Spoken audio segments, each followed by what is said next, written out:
Welcome to English Story 2 Day. Don't forget like and subscribe. My name is Emily. I am 23 years old. I live in a small city called Willow Creek with my father and my younger sister. I work at a small coffee shop in the city center. I like my job because I love meeting people and making coffee. But one morning, something very strange happened to me. It was a cold, rainy morning in October. I woke up early because I had an early shift at the cafe. When I checked my phone, I saw a message from my best friend Sophie. The message said, "Emily, please come to the train station today. I really need you. 11 a.m. platform 5. I did not understand. Why did Sophie want me to go to the train station? She didn't say anything else. I called her, but her phone was switched off. I looked at the clock. It was already 9 a.m. I only had 2 hours to get ready and reach the train station. I put on my favorite jeans, a warm blue sweater, and my black boots. I grabbed my raincoat and my small black umbrella. My dad was making breakfast. I told him, "Dad, I have to go to the train station. Sophie needs my help."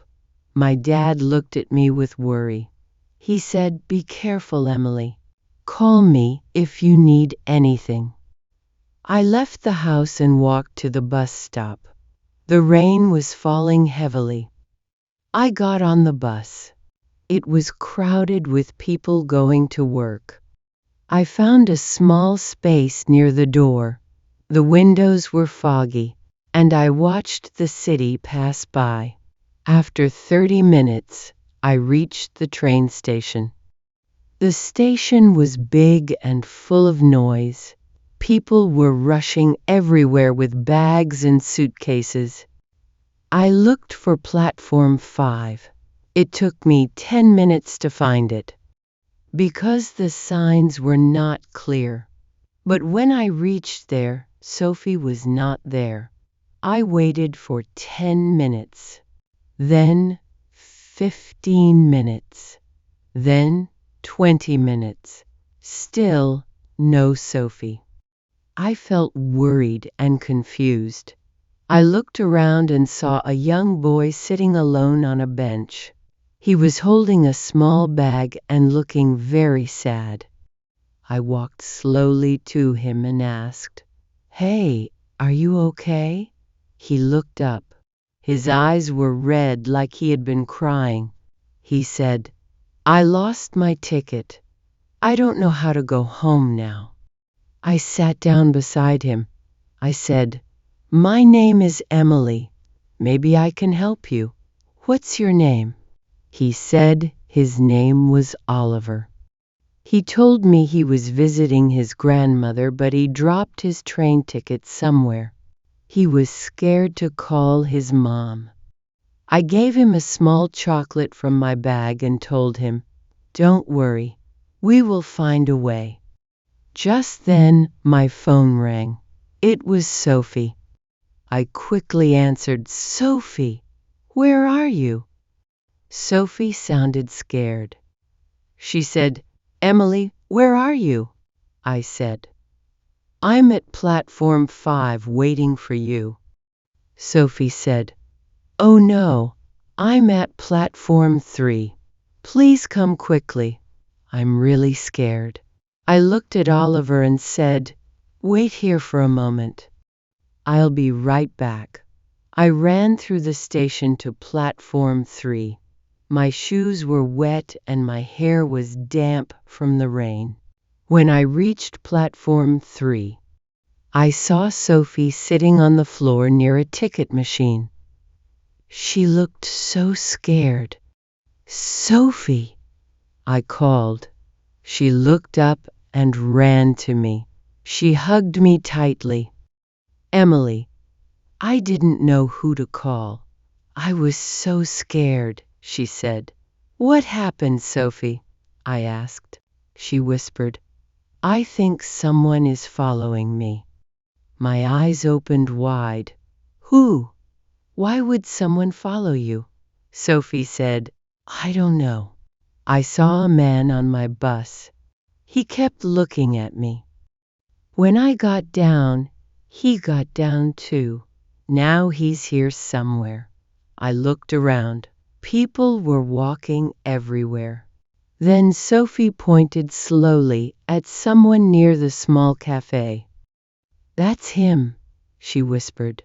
I looked and saw a man in a dark green jacket and a black beanie hat. He was standing near the cafe, pretending to look at his phone. I felt my heart beat faster. "Stay here," I said. "I'll go talk to him." But when I stepped forward, the man looked at us and quickly walked away. We stood there, watching him disappear into the crowd. Sophie said, "Do you believe me now?" I nodded. "Yes. Let's tell the station security." We went to the help desk and told a kind lady everything.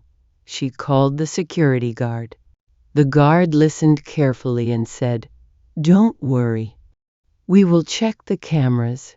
Sophie looked a little calmer. She squeezed my hand and said, "Thank you, Emily. I don't know what I would do without you." I said, "Next time, send me the right platform." We laughed a little, but deep inside, I was still worried. Then I remembered Oliver, the little boy. I told Sophie, "Wait here. I need to help someone else too." We went back to platform 5 and found Oliver still sitting there, holding his small bag. Sophie sat with him while I went to the ticket counter. I explained Oliver's problem. The lady at the counter was kind. She said she would call Oliver's mother. When Oliver's mom arrived, she hugged him tightly.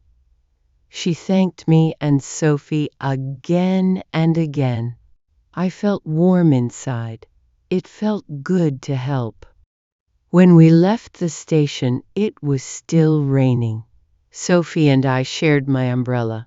We walked to a small cafe to rest and drink tea. We talked about what happened. Sophie told me she thought her old boyfriend might be behind this.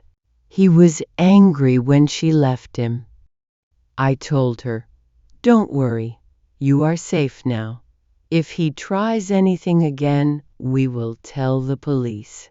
Sophie smiled weakly. "You're my best friend, Emily." I said, "Always."